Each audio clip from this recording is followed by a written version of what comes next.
네, 안녕하십니까. 지난 시간엔 저희가 출연의 보정에 대해서 살펴봤습니다.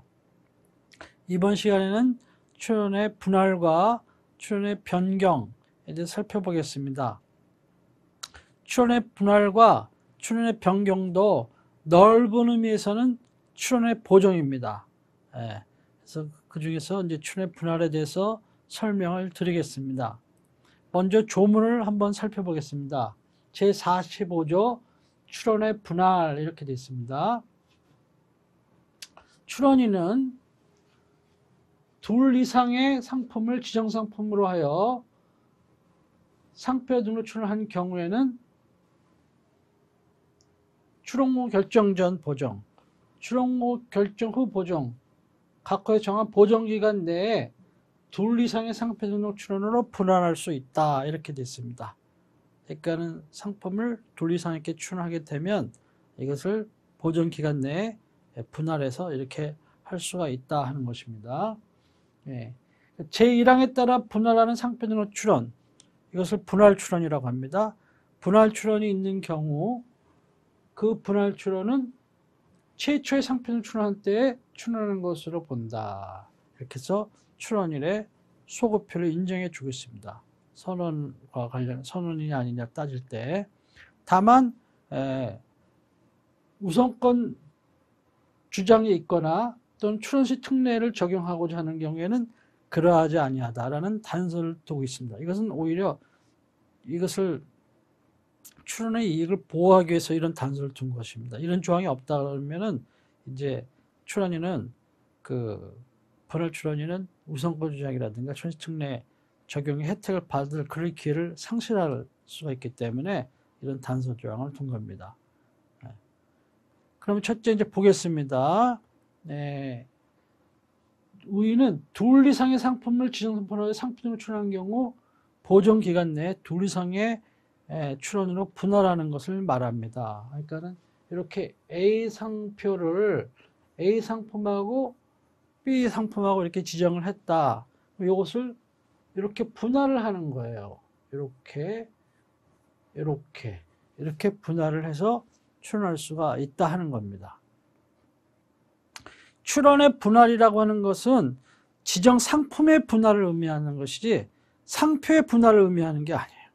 A, B라고 결합되어 있는 상표인데 이거를 상표를 A와 B로 이렇게 나누는 거. 이거는 안 돼. 상품을 이렇게 나누는 걸 된다는 얘기죠. 하는 것이고, 그래서 이것을 왜 이런 제도를 인정하냐면은 지정 상품 일부에 대해서 거절 이유가 있는 경우, 예를 들어서 요 A라는 상품에 거절 이유가 있다고 쳐봅시다. 근데 이거에 대해서 지금 다투고 싶어. 거절 이유 해당한다는데 아닌 것 같아. 근데 B는 아무런 문제가 없어. 그럼 B는 빨리 등록을 받고 싶어. 그러면은 뭐야? 이렇게 분할을 해가지고 그러면 B 상품은 빨리 등록이 될 거 아니겠습니까? 그리고 이제 A 상품에 대해서는 계속 싸워 나가면 되는 거잖아요. 요거는 등록이 되고 요거는 계속 싸워 나가면 되잖아요. 이렇게 해서 그 출원일에 그러한 그 편익을 도모하기 위해서 그런 것입니다. 그렇게 하고 요 A 상품에 대해서는 뭐예요? 이제 분할을 해가지고 최초 분할할 때에 불안했으면은 최초 출원할 때 출원된 것을 봐가지고 B 상품에 대해서 심사를 해서 등록을 하는 것이고 A 상품에 대해서는 계속 이제 싸워가지고 거절료가 해소되면 좋은 거고 안 되면은 이제 거절되고 이러는 건데 만약에 분할 제도가 없다 그러면 어떻게 했어요? 분할 제도가 없다 그러면 이거는 이제 소송법상으로 따지면은 이거 하나의 소송물로 봅니다. A 상품과 B 상품에서 하나의 계쟁물을 보기 때문에 이 중에서 A 상품에 대해서는 거절 이유가 있고 B 상품에 대해서는 거절 이유가 없다. 그렇다 하더라도 이 계쟁물은 분할할 수가 없어가지고 전체를 다 거절시키게끔 돼 있어요. 요거에 대해서 A에 대해서는 거절하고 B에 대해서는 등록 결정하고 이렇게 일부 거절, 일부 등록 이렇게는 안 돼요. 전부 다 등록해 주려면 해주는 거고 전부 다 거절하려면 거절하는 건데 그중에서 그렇기 때문에 일부에만 거절 이유 있어도 전부 거절이야. 일부 거절의 이유 있으면 전부 거절. 이렇게 돼 있어요. 계정물을 분할할 수 없게 돼 있기 때문에. 그렇기 때문에 그렇게 되면 어떻게 돼? 출원인 입장에서는 뭐야? 다 거절되면은 A는 막 싸우다가 도저히 이제 안 되겠다 그러면 그때 가서 이제 그건 끝난다 보다 하고 다시 B 상품만 지정 상품해갖고 재출원을 해야 돼. 그런 문제가 있을 수 있겠죠? 그러면 불편이 따르잖아요. 선언의 이익 상실되고. 그러니까 재출원으로 인한 불편도 방지하고 출원인의 선언의 이익도 도모하고 이렇게 하기 위해서 출원 분할 제도가 도입이 된 겁니다. 어느 나라 다 인정이 돼 있는 제도예요. 그러면 이제 그 분할 출원의 요건하고 절차를 보겠습니다. 우선 분할은 뭐라 했어요? 법조문에 나온 것처럼 실체 보존 가능한 기간 내에 분할 출원을 하라 이렇게 돼 있죠. 예. 그리고 분할을 하려면은 우선 그 대상이 되는 출원이 현재 펜딩 중이어야 돼. 펜딩 계속 중이어야 돼. 계류 중이어야 된다는 얘기예요. 이미 어떤 상태가 끝나버렸어. 예를 들면 거절 결정이 이미 확정이 돼버렸어. 또는 등록 결정이 확정이 돼버렸어. 또는 그 출원 절차가 무효가 돼버렸어. 또 출원인이 취하를 했거나 포기했어. 그래서 그러면 그 출원 처음부터 없었던 게 되는 거 아닙니까? 그러면 그런 거는 분할 출원이 대상이 될 수가 없고, 분할 출원이 되는 것은 현재 그것이 계류 중이어야 돼. 출원 중인 상태가 계속 지속되고 있는 거야 된다 하는 것이고, 언제 그런 분할을 하느냐? 이건 보존기간이에요. 실체 보존기간 내. 공고결정 전, 공고결정 후 우리 그 보정할 수 있는 시기를 잘 숙지해 놓으라 그러셨죠? 그 기간 내에만 이제 분할을 할 수가 있다 하는 겁니다. 그 다음에 이제 실질 요건을 충족해야 되는데, 분할 출원할 수 있는 자는 원래 최초 출원인이죠. 저희 출원인이고, 원출원의 출원인이고, 또는 그의 정당한 승계인이고, 이렇게. 그 다음에 이것이 만약에 원출원이 공동 출원이 돼 있다. 2인 이상의 자가. 그럴 때는 공유자 전원이 분할 출원인이 돼야 됩니다. 네. 그렇게 돼야 되고. 상표는 원출원서에 기재된 상표하고 분할출원서에 기재된 상표가 동일해야 돼. 당연한 얘기고요. 상품은 원출원의 지정상품 범위 내에서의 분할이어야 돼. 예, 그렇게 해야 됩니다. 예, 그래서 원출원의 지정상품이 포괄명칭인 경우 그 포괄명칭 내에 속하는 구체적인 상품으로 분할할 수가 있어요. 예를 들면 의류라고 했습니다. 의류 원래가 의류 포괄명칭이잖아요. 분할하면서 뭐야 속옷 또 뭐 바지 이런 식으로 분할할 수가 있어요. 그 범위 내라면 구체적인 상품으로 이렇게 할 수가 있는 것이고, 요거는 요거 시험에 나왔던 문제 빨간 밑줄 친 거는 잘 알아놓으셔야 되고, 그 다음에 동일류 구분에 속하는 상품 간에도 분할이 가능해요. 당연한 거죠. 뭐 애초에만 지정이 돼 있었다면은 뭐 25류 의류 쪽에 뭐 신발도 들어가 있고 뭐 모자도 들어가 있고 양말도 들어가 있고 뭐 의류도 들어가 있고 그러면 그걸 다 나눠서 어떤 각자 일부 나눠서 이렇게 분할할 수가 있습니다. 또 유사상품 간에도 분할이 가능해요. 왜냐? 주체가 바뀌는 게 아니에요. 이전할 때는 유사상품은 함께 이전해야 되는데 그건 왜 함께 이전하게 하느냐? 주체가 달라지는 거잖아요. 갑에서 을로. 예. 그러면은 그건 함께 이전 안 하면 뭐야? 출처에 오는 놈이 오잖아. 수요자들에게는 똑같은 상품인데 권리자가 달라. 상표가 유사상품인데 권리자가 달라지는 결과가 오잖아요. 그럼 출처에 혼동이 올 거 아니에요. 그렇기 때문에 그런 걸 방지하기 위해서 유사상품은 함께 이전하게 돼 있지만 분할 출원은 주체가 바뀌는 게 아니잖아. 주체는 역시 갑이면 갑이야. 다만 출원의 개수가 하나가 아니고 막 둘로 갈라지는 거지 이렇게. 그러니까 혼동이 있을 수가 없는 거죠. 그러니까 유사상품 간에도 분할은 가능하다 하는 거예요. 또 분할 출원한 걸 또 분할할 수가 있느냐? 할 수 있어요. 분할 출원도 또 분할할 수가 있어. 근데 분할 출원은 어떻게 하느냐? 그러면 상표 등록 분할 출원서라는 그러한 서류를 내야 돼요. 그리고 원 상표 등록 출원 보증서를 내야 돼. 예를 들면 봅시다. 아까 얘기처럼 A라는 상표인데 상품이 A하고 B다. 근데 이것을 이제 A가 문제야. 그래서 A를 이렇게 분할하고 또 B 이런 식으로 이렇게 분할을 했어. 예? 그러면 이걸 분할했다고 쳐봐. 이걸 떼어냈다고 쳐봐. 그럼 이거는 분할 출원서죠? 이거는 최초 출원서는 뭐야? 지정상품을 이렇게 보정해야겠죠? B만으로. 이렇게 해서 요거는 분할 출원서로, 요거는 보증서로 이렇게 해서 내야 된다는 거예요. 처리를. 그 다음에 부적법한 분할 출원에 대해서는 어떻게 되느냐. 분할 출원서가 잘못됐다.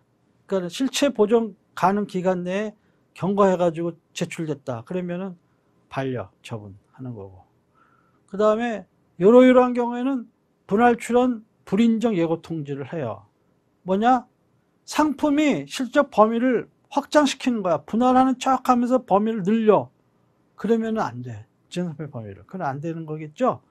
그 다음에, 분할 출원하면서 원춘의 기존 상품을 아까 뭐랬어요? 보정이 됐죠. A, B 상품을 경우에 원출원서도 보정서를 내야 되는데 보정을 안 하고 그냥 이대로 그냥 A, B를 가지고 있어. 그러면 말이 안 되잖아. 이중 출원의 결과가 오는 거 아니에요. 적어도 B 상품에, A 상품에 대해서는 말이 안 되는 거지. 그렇기 때문에 A 상품 삭제한 B 상품만을 지정상품으로 한 보증서를 내야지 그냥 원출원은 가만 놔두고 A, B로. 그리고는 또 분할 출원서는 A 상품에만 분할한 것처럼 또 내고. 이렇게 되면 적어도 A 상품에 대해서는 2개 출원이 존재하는 것처럼 되잖아요. 이거 안 된다는 거지. 그 다음에 이제 출원인이나 상표금이 일치하지 않는 경우. 이런 등의 경우에는 이제 분할 출원을 인정하지 않는다 하는 걸 미리 이제 예고 통지하고 만약에 이거에 대해서 의견서나 보정서나 이런 것 등을 내지 않고 해소하지 못하면 공통 해소하지 못하면 불인정 확정 통지 이렇게 돼요. 그렇게 되면 어떻게 되느냐? 분할 출원한 날 새로 출원이 있었던 것으로 보고 이제 심사를 해요. 출원 소급표는 인정 안 되고 그대로 그냥 심사를 하는 거예요. 그 다음에 아까 위 2의 경우는 뭐예요? 원출원은 보정을 해, 분할 출원을 내고 플러스 원출원에 대해서 보정서를 내라고 그랬잖아요. 근데 보정서를 안 내. 이렇게 되면 적어도 A 상품에 대해서는 뭐예요? 2가지 출원이 존재한다고 그랬죠. 분할 출원에는 A 상품, 그 다음에 원출원에는 A 상품과 B 상품 이렇게 돼 있기 때문에 적어도 A 상품에 대해서는 2개의 출원이 존재하는 것처럼 보이는 거 아니에요.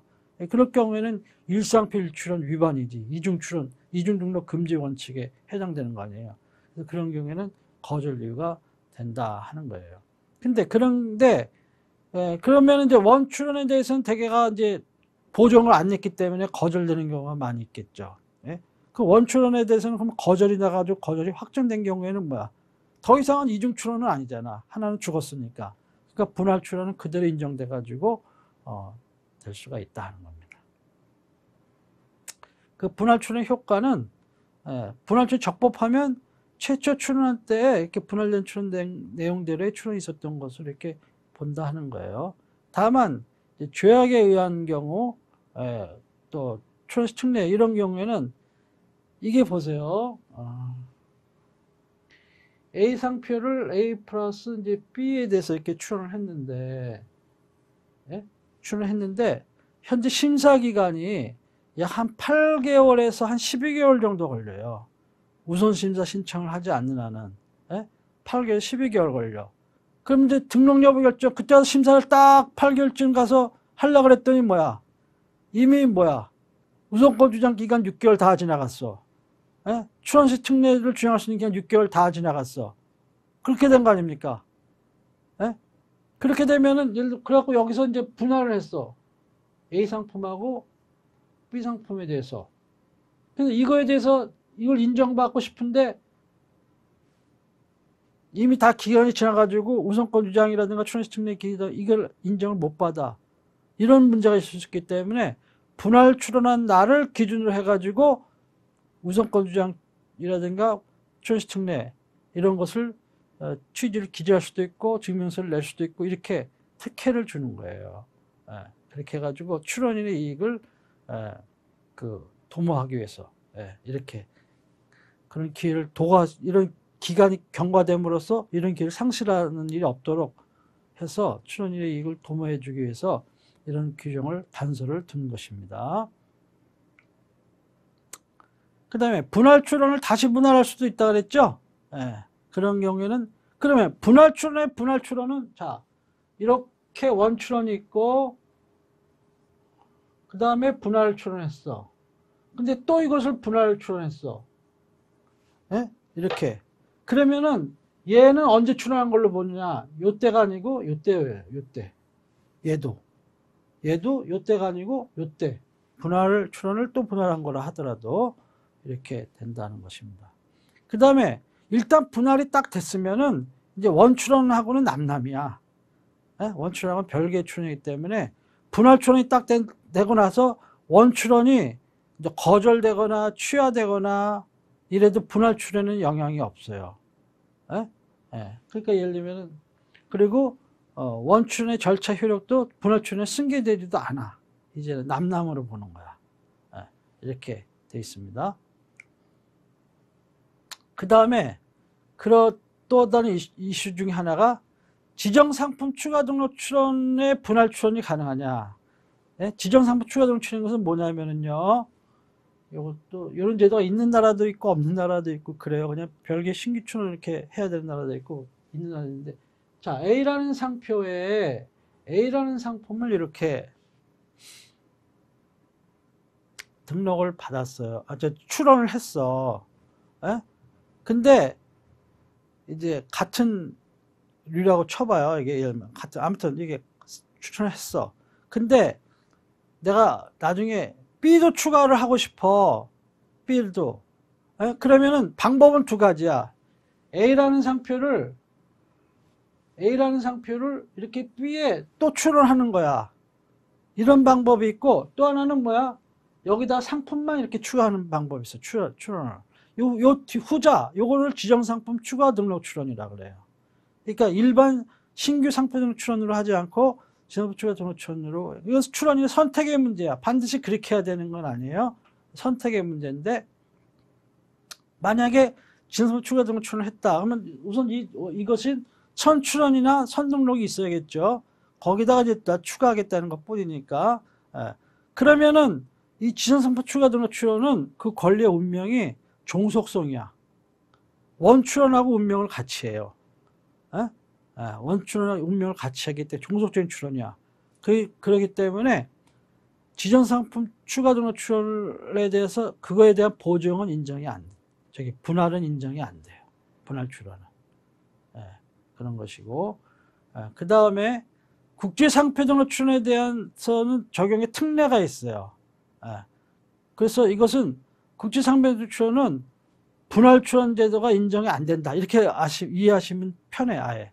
그러니까 권리 이전이 수반되어야만 출원 분할이 허용이 되는데, 그냥 상표법 45조 분할 출원 제도는 국제상표 등록 출원에 대해서, 마드리 출원에 대해서는 적용을 하지 않는다.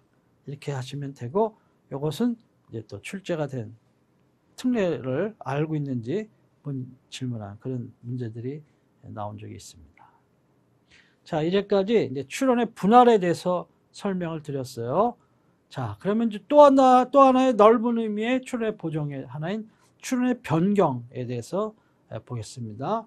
조문을 먼저 볼까요? 제44조 출원의 변경 이렇게 되어 있습니다.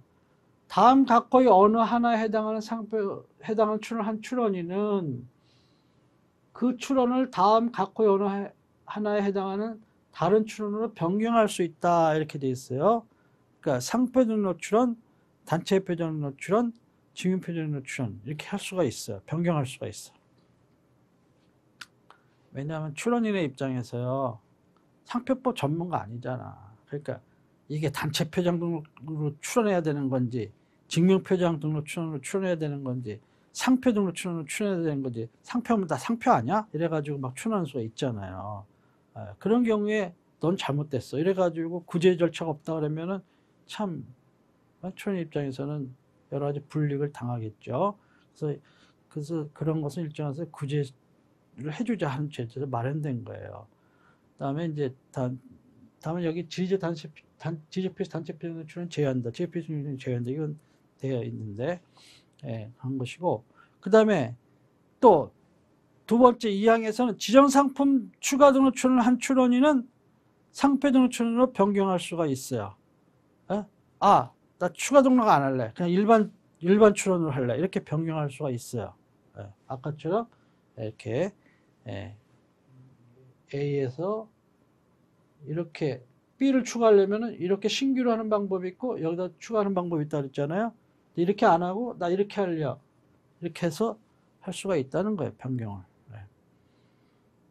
다만 지정상표 추가 등록 출원이 기초가 된 등록상표에 대하여 무효심판 또는 취소심판이 청구되거나 그 등록상표가 무효심판 또는 취소심판 등으로 소멸된 경우에는 그러지 아니하다. 그러니까 요 A상표 요거에 대해서 무효 취소가 청구되거나 그로 인해서 소멸됐다. 이러면은 이렇게 바꿀 수가 없어요. 애초부터 그냥 이렇게 따로 출원하자 했었어야지 그러려면은. 네, 그런 것이 있다 하는 것입니다. 그 다음에 이렇게 제1항 및 제2항에 따라 변경 출원을 변경 출원이라고 그랬는데 변경 출원은 최초의 출원할 때 출원한 것을 본다. 다만 우선권 주장 출원시 특례의 경우에는 이제 예외다 이런 것이고 그 다음에 이렇게 출원의 변경은 최초 출원에 대한 등록 여부 결정 또는 심결이 확정된 후에는 할 수가 없어요. 시기적으로 제한이 있어요. 하는 것이고 그 다음에 변경 출원의 경우에는 최초 출원은 취하한 것으로 이렇게 보게 됩니다. 그럼 이제 하나하나 살펴보겠습니다.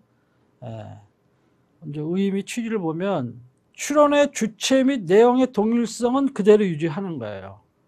다만 출원의 형식, 즉 출원의 종류만을 변경하는 게 출원의 변경이야. 그래서 상표 등록 출원, 단체표 등록 출원, 증빙표 출원 이 상호간에는 얼마든지 출원 변경이 가능해요. 다만 지적표시 단체표 등록 출원, 지적표시 증빙표 출원 그런 예외야. 그 다음에 지정상표 추가 등록 출원은 상표 등록 출원을 이렇게 변경하는 거 이런 것도 가능해요. 이것이 출원의 변경입니다. 그래서 출원의 변경은 출원인이 출원세 이제 권리 구분을 잘못 기재한 경우, 출원 형식이라든가 출원의 종류를 잘못 기재한 경우로도 단체 표정을 했는데 상표로, 증명 표정을 했는데 상표로 이런 경우가 대부분 많이 있겠죠. 이런 경우에는 이제 그런 경우라도 선출원의 지위를 계속 유지하면서 권리 구분을 정정할 수 있도록 출원의 종류를 정정할 수 있도록 하기 위해서 해가지고 출원인의 선언의 이익을 보호하고 재출원이란 불편을 방지하기 위해서 이런 제도를 둔 것이다 하는 것입니다. 여러분들 상표법 공부하기 전에 출원해봐 그러면 뭐야? 단체표정, 증명표정 개념 전혀 없을걸? 그냥 다 상표지, 상표겠지 하고 다 체크해가지고 상표로 출원하시겠지. 그런 경우에 다 안 돼 이렇게 거절하면 되겠습니까? 굳이 해주는 게 더 오히려 합리적이라고 생각하시겠죠. 이래서 마련된 제도다 하는 것입니다. 그럼 변경 출원의 대상, 요건 및 절차를 보면 첫째, 대상에는 아까 말씀드린 것처럼 상표, 단체표정, 증명표정, 출원 상호가 아니고 또 지정상표 추가 등록 출원, 또 상표 출원이 이루어지고 그러나 지적표시 단체표정 등록 출원, 지적표시 증명표정 등록 출원, 업무표정 등록 출원은 다른 유형의 출원으로 변경할 수가 없다. 이 업무표정도 들어간다는 거, 안 되는 거 세 가지 외우셔야 돼. 지적표시 들어가면 안 되는 거고, 그다음에 업무표정 이거 안 되는 거예요. 아셨죠? 자, 다 출제된 거예요. 뭐는 되고 뭐는 안 되고 잘 아셔야 돼. 그 다음에 최초 출원의 등록 여부 결정 또는 신결 확정 이전에 변경해야 되는 거예요. 분할 가능 시기, 변경 가능 시기 다르죠? 변경 가능 시기 또 언제냐? 잘 알아야 돼. 최초 출원, 원 출원의 등록 여부 결정 또는 신결 확정되는 그 등록 여부 결정 또는 등록 여부 심결 확정이야.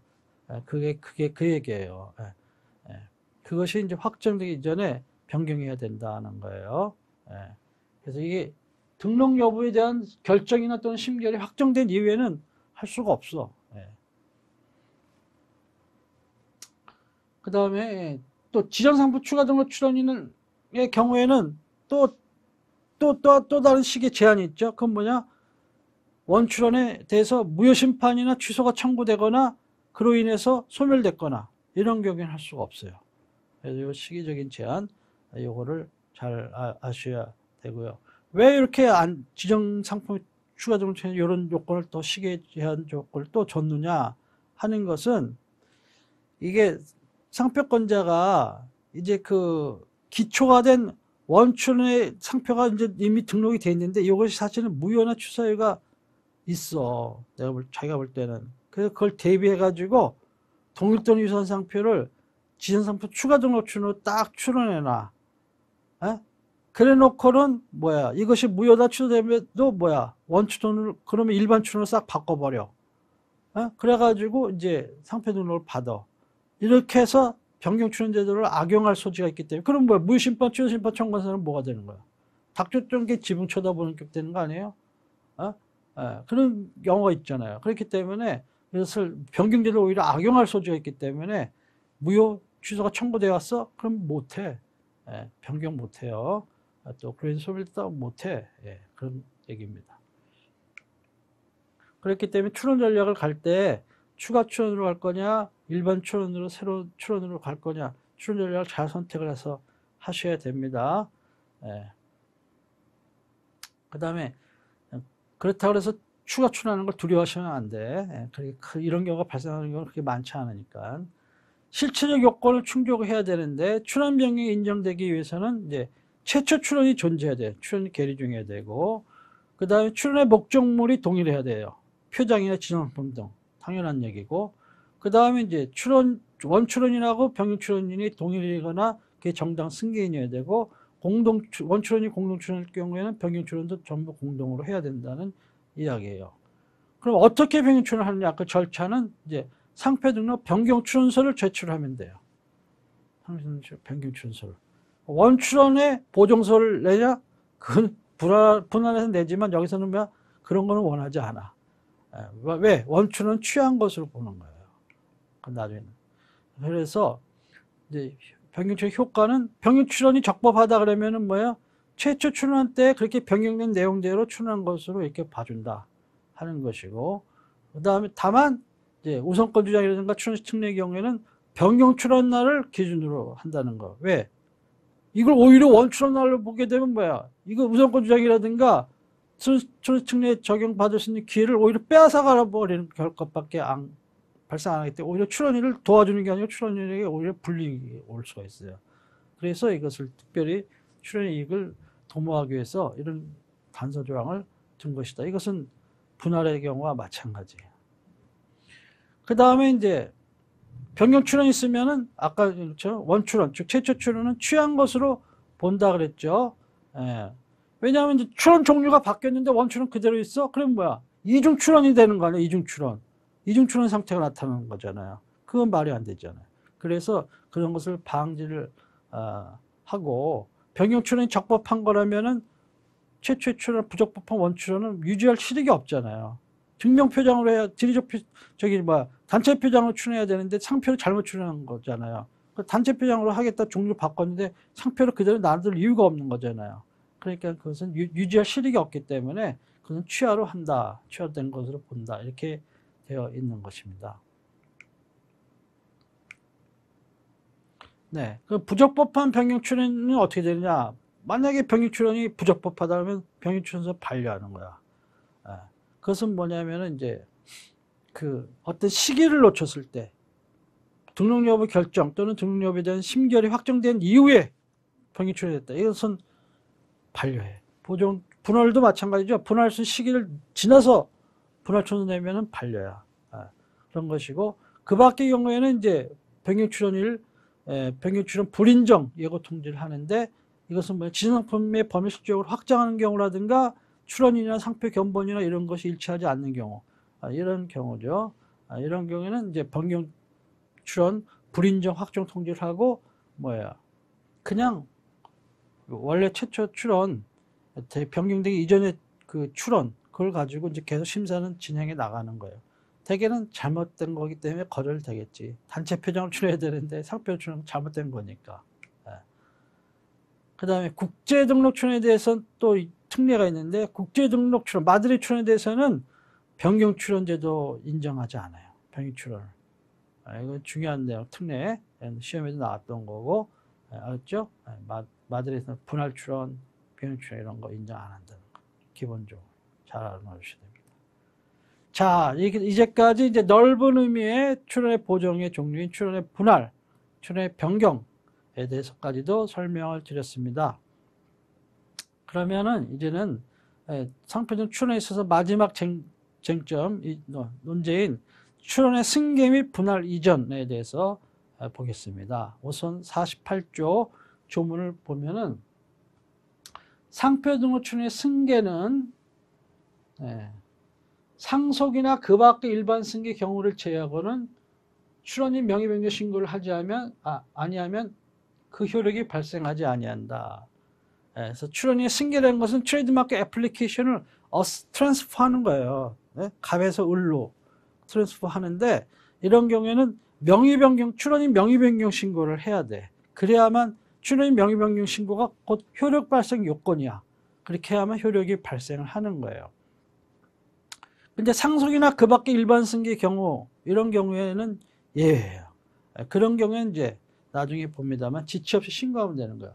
그 다음에 상표적 출원은 그 지정 상품마다 분할하여 이전할 수가 있어요. 분할해서 A다 그러면은 상품 A다 B다 그러면 이렇게 나눠서 이렇게 이전할 수가 있어요. 하고 그러나 유사한 상품 지정 상품은 함께 이전해야 돼. 여기 A-가 있다. 그럴 때 A와 A- 이렇게 함께 이전해야 돼. 함께 이전해야 된다. 왜냐하면 출처에 혼동을 가져올 수가 있기 때문에. 왜냐하면 주체가 바뀐다 그랬죠. 갑에서 을로. 그렇기 때문에 이때는 유사 상품 함께 이전해야 출처 혼동을 방지할 거 아니겠습니까? 그것이 상법의 목적에 부합하는 거 아니겠습니까? 그래서 이렇게 규정을 둔 것이다 하는 것이고, 그 다음에 상속이나 그 밖에 일반 승계가 있는 경우, 이런 경우에는 지체 없이 그 취지를 특허청장에 신고를 하면 돼요. 신고를 하면은 그렇게 돼 있고요. 그 다음에 상표적 출원이 공유인 경우에는 각 공유자는 다른 공유자 전원의 동의를 받지 아니하면 그 지분을 양도할 수가 없어요. 전부 다 이렇게 동의를 얻어야 됩니다. 그 다음에 어떤 상표는 지정상품마다 분할하여 이전할 수가 있다고 그랬잖아요. 근데 제2항에 따라서 분할하여 이전된 상표적 출원은 최초의 상표적 출원을 한때 출원한 것을 봐요. 분할된 대로 이렇게 출원한 것으로. 다만 우선권장이나 출원시킨의 경우는 예외를 한다. 마치 그 출원의 분할이라든가 변경 때 얘기하고 비슷비슷하죠. 이 5항은 취지가 그렇습니다. 자, 그러면 이제 하나하나 볼까요? 이제 상표 등록 출원을 하게 되면 상표 등록을 국내에서 이제 상표를 사용하는 자 또는 사용하고자 하는 자는 상표 등록을 받을 수 있는 권리가 있어요. 그게 권리주의라고 했죠. 은혜주의가 아니고. 그래서 그걸 기초로 해가지고 상표 등록 출원을 하잖아요. 그러면 이제 뭐야? 상표 등록을 받을 수 있는 권리, 즉 기대권이 발생하잖아요. 이것도 하나의 재산권이라. 재산권이기 때문에 재산권은 뭐예요? 재산권의 특성이 뭐야? 이전 가능성이야. 트랜스퍼를 처분할 수 있는 행위냐 아니냐가 중요한 거야. 그래야 자기 재산이지. 그래서 이전이 가능한 거예요. 그래서 여기서 이제 상표권도 이전하지만 상표의 출원도 하나의 기대권에서 재산이에요. 이전할 수가 있어요. 그러면 이제 여기는 특정 승계하고 포괄 승계가 있는데 대부분의 경우에는 이제 양도야. 그래 너 넘겨줄게. 양도. 이런 경우에는 이제 출원인 명의 변경 신고를 해야 효력이 발생한다 그랬잖아요. 그래서 출원인 명의 변경 신고서를 작성을 해서 내고 거기 첨부 서류에 뭐가 돼? 양도증 또 양도계약서를 해가지고 첨부해서 이렇게 내야 된단 말이에요. 그리고 정말이야? 그런 걸 확인하기 위해서 개인의 경우 인감증명서 내야 되고, 법인 인감증명서 내야 되고 이렇게 된단 말이에요. 인감제도가 없는 나라는 법인 국축증명서라든가 개인 국축증명서 내가지고 공증 받아가지고 내야 되고 의사가 분명한지를 확인해가지고 내야 된단 말이에요.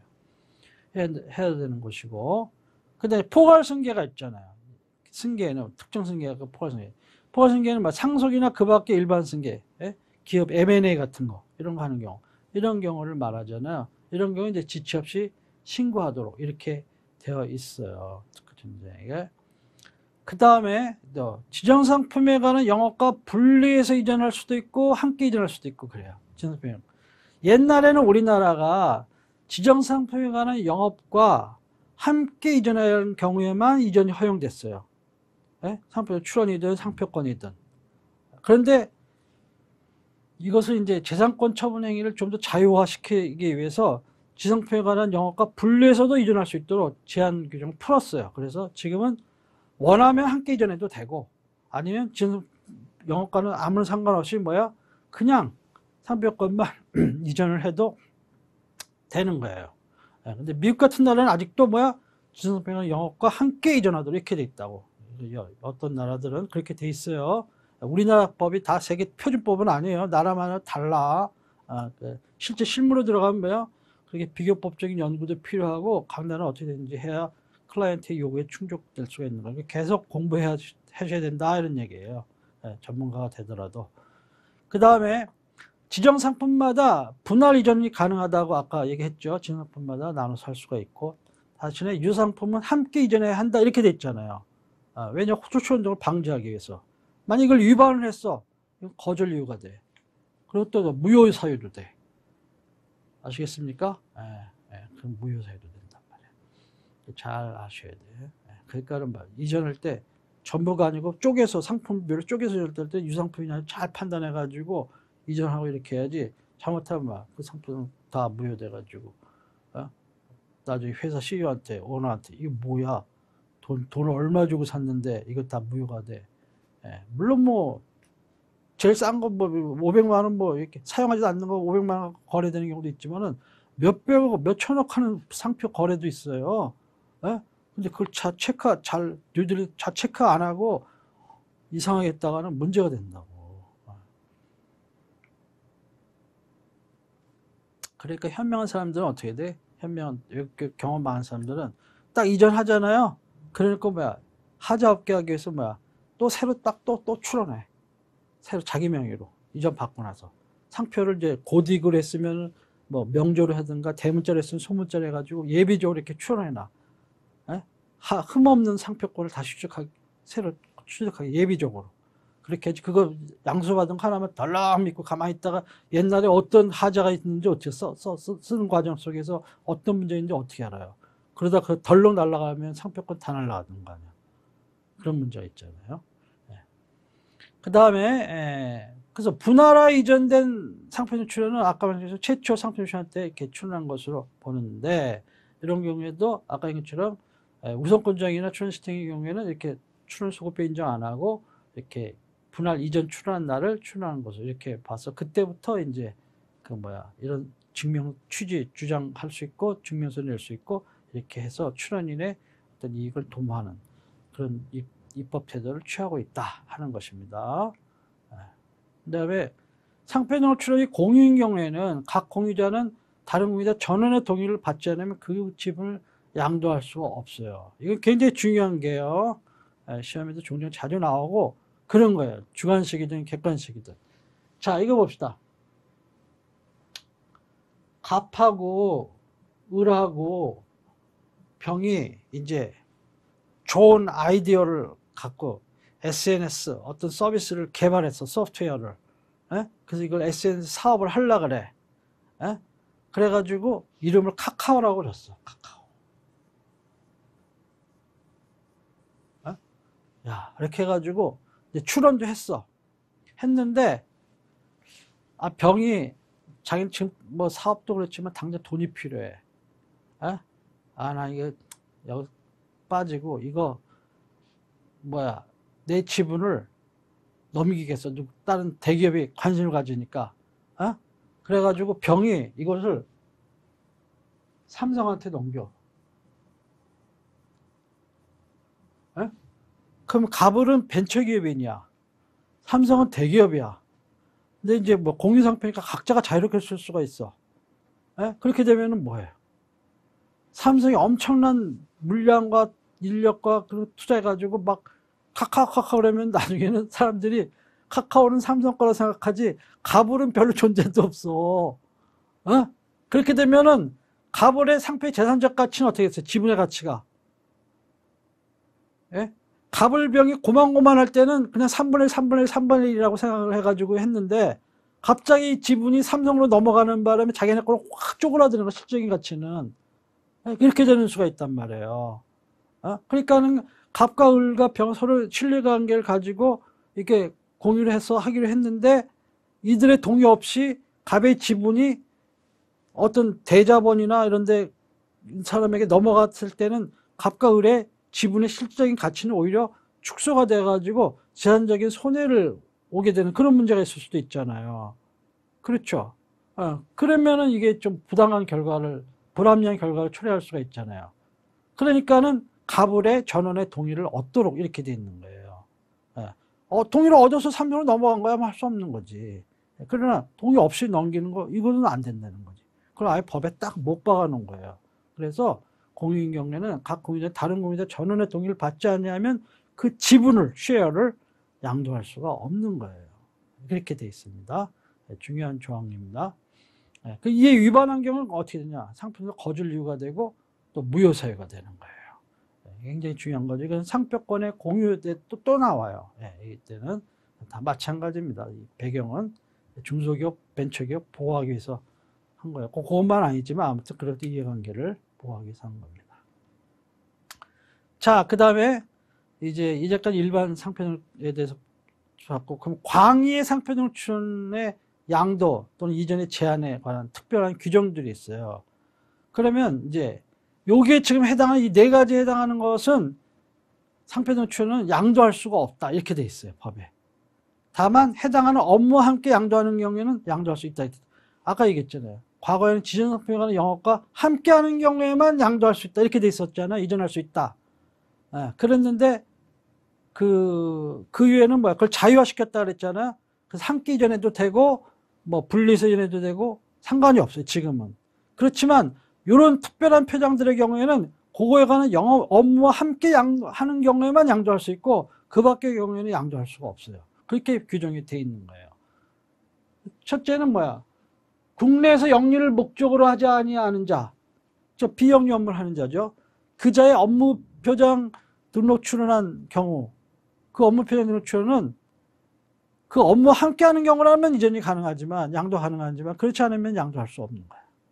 그 다음에 저명한 국제기관의 명칭, 약칭 또는 그들의 표장을 상표등록 출원한 경우에 그런 경우에도 그 상표등록 출원은 이 저명한 국제기구의 업무와 함께하는 경우라면 양도 가능하지만 그렇지 않으면 안 된다는 거예요.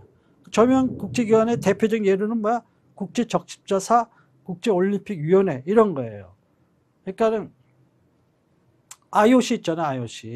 IOC 오류마크라든가 IOC라는 이름이라든가 이런 것들 있잖아요. 또 뭐 FIFA 축구, 월드컵 FIFA 이런 거. 이런 것에 상표등 출원하거든요. 라이센스 사업하고 올림픽 사업권 따려고. 그렇게 해가지고 그 사람들 그 엄청난 지금 수익 사업이잖아요. 거기 뭐 이벤트 대봐야 올림픽 때 되면 막 그거 티셔츠 팔고 뭐 선물 팔고 막 그러잖아요. 방송권도 팔고 막 엄청나잖아요. 그때 다 마크 함부로 아무나 못 쓰잖아요. 그 사람들 오피셜 스폰서들 외에는 그 오피셜 스폰서는 뭐 다 라이센스료를 내는 거거든요. 그걸 쓸 수 있는. 이게 엄청난 재산인데 그걸 하기 위해서 상표등 출원을 하는데 그런 경우에는 이것을 함부로 어디다 양도할 수가 없는 거예요. 그 업무와 함께 양도하는 경우가 아니라면은 그런 경우고 그 다음에 이제 인터거버먼트 오거나이제이션이에요. 파리 협약의 동맹국 등이 가입한 정부 간 국제기구, 그 정부 간 국제기구 인터거버먼트 오거나이제이션이 있고 넌 거버먼털 오거나이제이션 NGO가 있고 비정부 간 기구인데 여기서는 정부 간 기구를 얘기해요. 정부 간 국제기구 이런 경우에 그 정부 간 국제기구의 명칭이라든가 약칭이라든가 표장 이런 것을 상표등록 출원하는 경우도 있거든요. 그런 경우 우리가 저기 앞에서 살펴보지 않습니까? 상표등록 요건 때 그런 경우에도 그 업무와 함께하는 경우라면 양도가 가능하고 그렇지 않으면 양도가 안 되는 거예요. 왜냐하면 굉장히 이건 신뢰성 있는 기관들이고 이런 거기 때문에 그 업무와 함께 안 하면 수요자들이 여러 가지 혼동이 초래되고 수요자의 이익을 해야 하는 그 상표의 목적에 반하는 결과가 발생하거든요. 그래서 이제 이런 것은 이런 업무 함께 하는 경우라면 해야 된다 하는 거예요. 그 다음에 이제 국가 공공단체 또 이들의 기관과 공익법인가 자기의 표장을 상표 출원한 경우 이런 경우에도 그런 사람들은 이런 공공성이 있는 기관이기 때문에 그걸 자기네 관련된 업무와 관련돼서 이렇게 해가지고 하는 경우에는 그 자기 표정을 하는 경우에는 이제 해준다 해가지고 예외를 규정을 둔 거잖아요. 그리고 딱 등록해놓고는 전혀 관계도 없는 사람한테 넘겨주시다면 그거 무슨 의미가 있는 거야? 등록이 상표 등록 받을 수 없는 상표라고 해가지고 쭉 부등록 사유를 규정에는 공익적인 이유가 없어지는 거잖아요. 그걸 훼손하는 경우가 되기 때문에 이런 경우에도 그 업무와 함께하는 경우에만 양도할 수가 있다 하는 것입니다. 이건 잘 기억해 놓으셔야 됩니다. 이런 경우를. 그 다음에 위반한 경우 거절 이유 무효 사유가 되는 것이고요. 그 다음에 단체 표장 등록 출원, 이것도 이전할 수가 없어요. 원칙이. 예. 다만 이제 법인이 합병하는 경우, 이런 경우에는 가능해요. 그때는 특허청장의 허가를 얻어서 이전할 수가 있어요. 예. 이런 경우에만. 예. 그러면은 그렇게 이거 만약에 이전하려면 그러면 이전 허가 신청서를 이제 특허청장에게 제출을 해야 돼요. 그래서 이런 서류를 이와 같은 서류를 이제 첨부를 해가지고 제출해야 돼요. 첫째, 법인의 합병의 경우에만 인정한다 그랬잖아요. 그러니까 법인의 합병을 증명하는 서류를 내야 돼요. 그리고 합병 후 소멸되는 법인이 있고 합병을 존속하는 법인이 있을 거 아니에요. 합병을 존속하는 법인의 정관을 첨부해가지고 이렇게 내야 돼요. 네. 합병을 증명하는 서류에는 합병 후 존속하는 법인이 단체 표장을 등록받을 수 있는 자에 해당해야 돼. 해당지를 나타내 보여줘야 돼요. 아무나 단체 표장 등록받는 게 아니니까 법에 규정한 이 단체 표장 등록받을 수 있는 자인지 봐야 되고, 그 다음에 단체 표장이 사용하는 정관의 내용이 합병 전에 걸쳐 실질적으로 동일성을 유지하고 있는지, 아니라면 이게 문제가 있는 거 아니에요. 그래서 그런 거에 대해서 이제 설명하거나 확인 내용 이런 것이 포함이 되도록 해야 됩니다. 그렇게 해야 되는 것이고, 이런 것을 위반하면 거절 이유 무효 사유가 되는 거예요. 자, 그 다음에 이제 증명 표장 등록 출원, 이것도 원칙으로는 이전할 수가 없어요.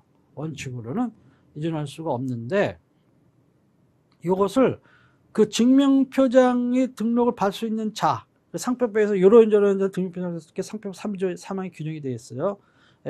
그런 자에게는 그 업무와 함께, 그런 자에게 그 업무와 함께 이전하는 경우, 이런 경우에 특허청이 허가를 받아서 할 수 있어요. 이것도 단체 표장하고 비슷하다 보면 돼요. 이때도 이전 허가 신청서를 내야 되는데, 어떤 서류를 그럼 첨부해 내야 되느냐, 이런 서류를 내야 돼. 첫째요. 증명표장 등록 출원을 그 증명표장의 업무와 함께 이전함을 증명하는 서류를 내야 되고, 그 다음에는 그 이전받을 자가 사용할 정관 또는 규약, 서류라고 되어 있잖아요. 우리가 보통 그래서 정관 또는 규약이라고 한다 그랬죠. 그 다음에 증명표장이 사용하는 사항을 정한 서류, 그 다음에 증명하려는 상품의 품질 등을 증명하고 관리할 수 있는 것을 증명하는 서류, 이런 것을 이제 내야 돼요. 이렇게 네 가지를 이제 있다 하는 것을 기억하시고, 그 다음에 이제 이때 이 첫 번째 증명표장이 업무와 함께하는 이전하는 증명서류를 내야 되는데, 이때는 첫째 이전받을 자가 증명표장을 등록받을 수 있는 자에 해당한다 하는 것을 이제 나타내야 되고요. 증명표장이 사용하는 정관의 내용이 업무를 이전하기 전과 후에 걸쳐서 실질적으로 동일성을 유지하고 있다 하는 것을 설명하는, 확인하는 그런 내용서가 첨부돼야 돼요. 이렇게 해가지고, 이건 단체 표장하고 비슷하죠. 해서 내야 된다 하는 것입니다. 이에 위반하면 이것은 거절 이유 무효 사유에 해당한다 하는 것입니다. 이상까지 상표 등록 출원에 대해서 설명을 드렸습니다. 다음 시간에는 이제 출원에 대해서 본격적으로 어떻게 심사를 하는지 심사에 대해서 설명을 드리도록 하겠습니다. 감사합니다.